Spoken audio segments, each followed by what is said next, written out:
El martillo fricciona el yunque y luego envía la señal por el estribo hasta llegar a la membrana palatina y luego al agujero oval. Para que llegue a la membrana palatina y luego pase por el agujero oval, se produce lo que llamamos ya en psicofísica y biofísica el potencial de acción. Es decir, este potencial de acción tiene que ver con aspectos de tipo ya bioquímicos. Me explico. Como la onda es mecánica, es el sonido que viaja, ¿no? Esta onda viaja, choca con la membrana timpánica, ¿no? Estimula el martillo, luego el yunque y pasa al estribo. Y para que esta onda se convierta, ¿ya?, sobre todo en un potencial de acción, es decir, para que se pueda reconocer por el cerebro posteriormente, se convierte en un potencial de acción. ¿De acuerdo? En este potencial de acción ocurren tres procesos bioquímicos. Primero, que existe potasio, sodio y cloro. ¿De acuerdo? El cerebro funciona con potasio, sodio y cloro. Se produce el potencial de acción, viaja hasta el agujero oval y luego pasa por toda esta estructura que la llamamos la cóclea, es decir, o caracol, que mide 2 vueltas y media, son 2 giros. ¿De acuerdo? No te preocupes, Cortijo, déjalo que se pase. No es mi hijo, es un amigo de mi hijo, se ve en la oreja. ¿Ya?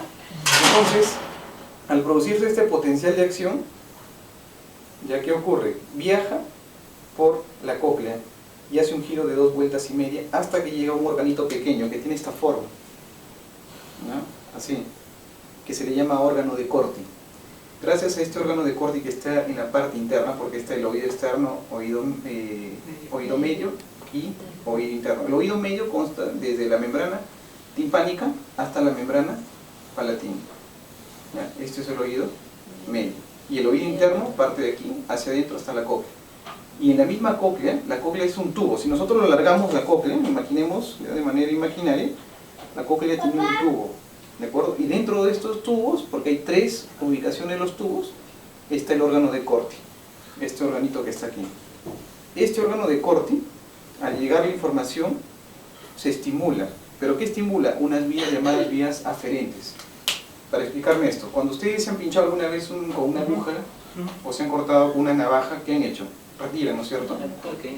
¿Por qué? Porque hay una reacción que se da gracias a las vías aferentes, ¿no? Por eso que a veces también detectamos el tacto, la presión, el calor. Si ustedes se colocan acá cerca de la ventana van a sentir el frío en el antebrazo, ¿no? Porque tenemos también receptores de presión y de tacto. ¿Y quién lo reconoce? Las vías aferentes. Estas vías aferentes viajan por el sistema nervioso periférico, si es que mi brazo está acá, llegan al sistema nervioso central, el cerebro lo detecta y las vías aferentes lo que hacen es reconocer y me indican que yo realmente estoy sintiendo presión o, bien en este caso, la presión puede estar relacionada con el frío, con el calor, etc. ¿De acuerdo? Ahora, continuando con este ejemplo. Este órgano de Corti lo que hace es estimular unas células llamadas células ciliadas, que tienen más o menos esta forma, ¿de acuerdo?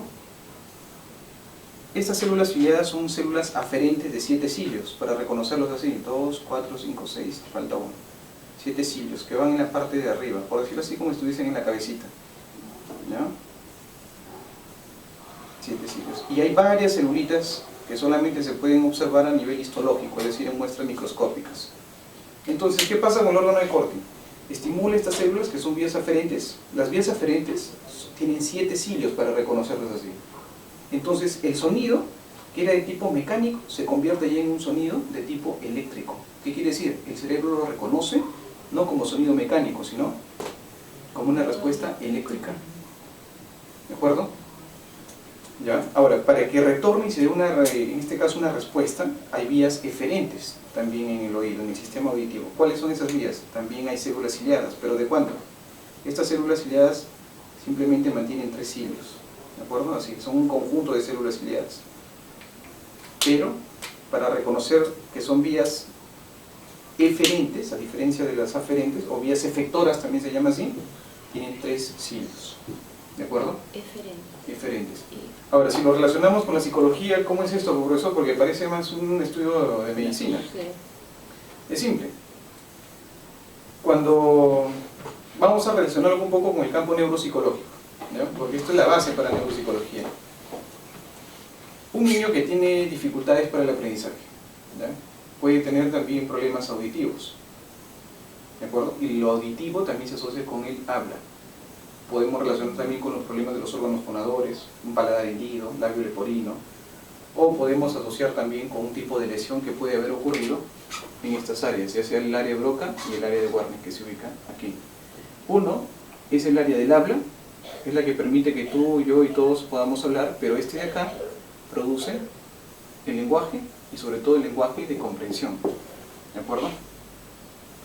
Para entenderme esto, cuando uno lee, hay un lenguaje escrito también, ¿no? Uno lee y revisa y lo comprende, ¿no es así? ¿Por qué comprendemos? Porque tenemos esta área, que se concede el nombre, en este caso, al que reconoció esta área y colocó Wernicke, ¿de acuerdo? Área Wernicke.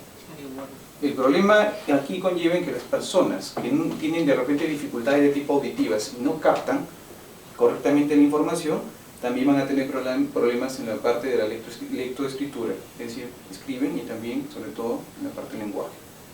Ahora, consideremos también que en psicología, si alguien tiene, sobre todo, digamos, una disfunción, ¿no?, orgánica, y a la vez también, sobre todo, en todo este sistema complejo que es el sistema sensorial auditivo, se llama sistema sensorial auditivo porque hay sensaciones aquí, ¿de acuerdo?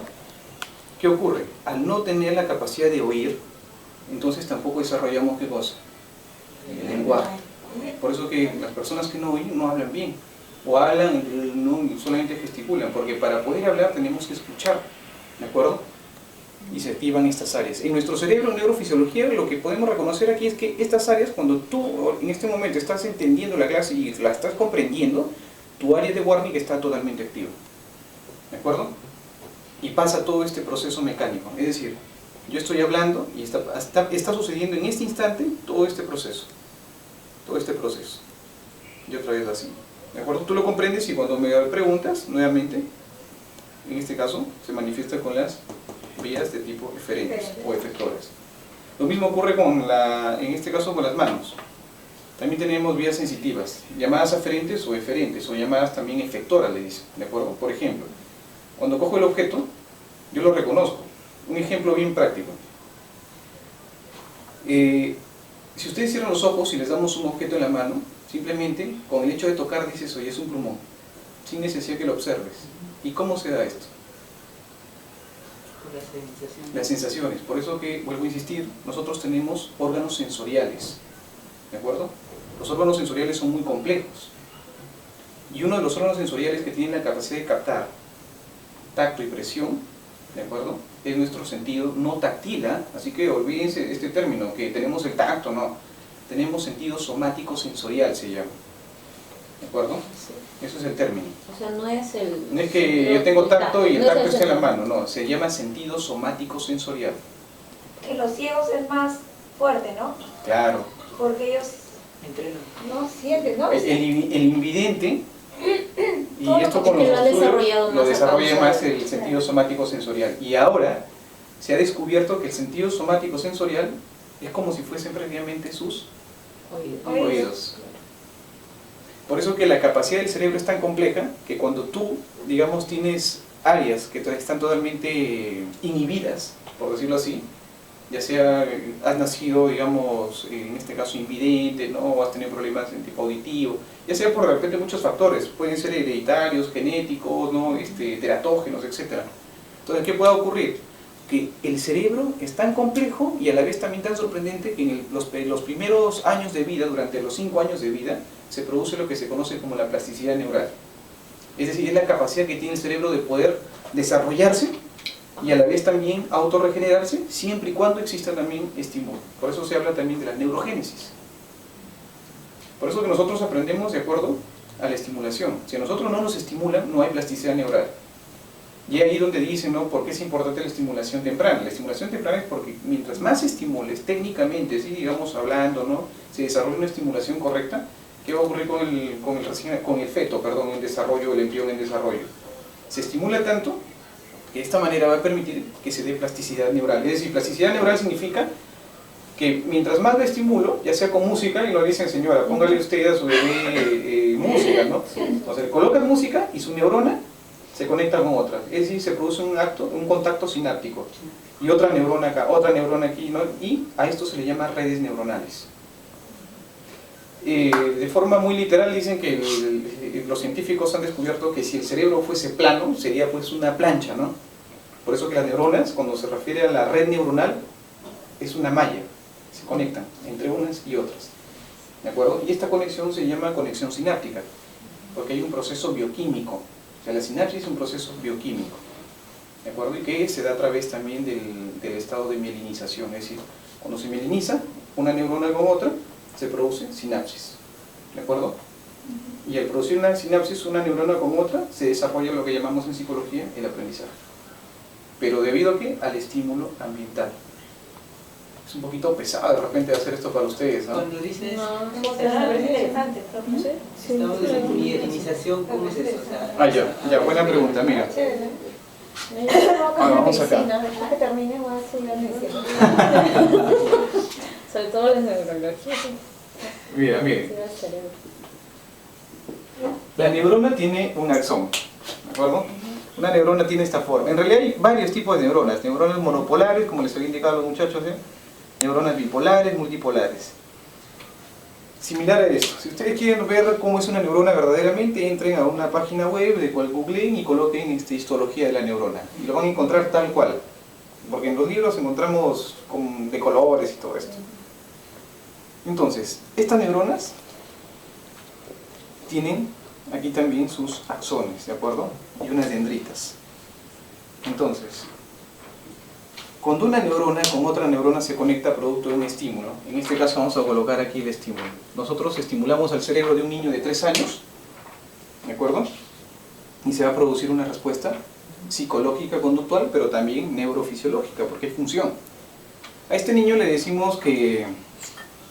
¿A qué le ponemos? A ver, que, digamos, empieza a hablar y dice tití, ¿no? Y no reconoce el carro, solamente dice el nombre a tití, pero tú le estimulas y dices que es carro. ¿Qué vas a desarrollar? Las áreas de lenguaje. Habla, comprensión. Entonces, cuando tú le estimulas correctamente, o cualquier estímulo ambiental que tú provoques en cualquier ser humano, hasta en los animales, va a ocasionar lo que se llama el acto sináptico. Es decir, esta neurona, cuando se estimula con otra, se produce una sinapsis, es decir, hay una conexión con otra neurona. No quiere decir que chocan, ¿ya? De esta forma, simplemente, ¿ya?, que la neurona tiene lo que se llama el área presináptica de la neurona anterior con el área postsináptica de la otra neurona. A veces uno que entiende que la mielinización o el acto sináptico es que la neurona choca. No, en realidad no choca la neurona con otra, simplemente se produce esta reacción química o bioquímica. Es decir, se mieliniza, ¿de acuerdo?